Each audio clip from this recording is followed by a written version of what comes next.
উপন্যাসের কাহিনী মাগফার হোসেন চৌধুরী আজাদ এবং তার মায়ের জীবন নিয়ে। শহীদ আজাদের মা সাফিয়া বেগম ছিলেন ঢাকার একজন প্রভাবশালী ব্যক্তির স্ত্রী। তিনি ছিলেন আত্মমর্যাদা সম্পন্ন দৃঢ় আত্মপ্রত্যয়ী একজন মানুষ। আজাদের বাবা ইউনুস চৌধুরী ছিলেন ইঞ্জিনিয়ার। টাটা কোম্পানিতে চাকরি করতেন।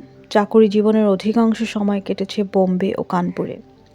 কানপুরেই আজাদের জন্ম। আজাদ ছিল পাকিস্তানের সমবয়সী।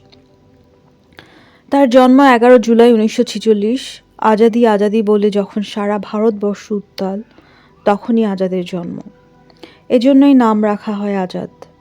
47 সালের দেশ বিভাগের পরই ইউনুস চৌধুরী বোম্বে থেকে ঢাকায় চলে আসেন। ঢাকায় এসে ব্যবসা শুরু করেন।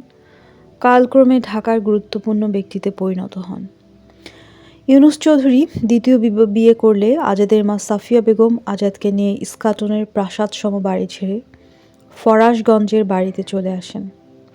ইউনুস চৌধুরী গুন্ডা লাগিয়ে সাফিয়া বেগমকে সে বাড়ি থেকে উৎখাত করে।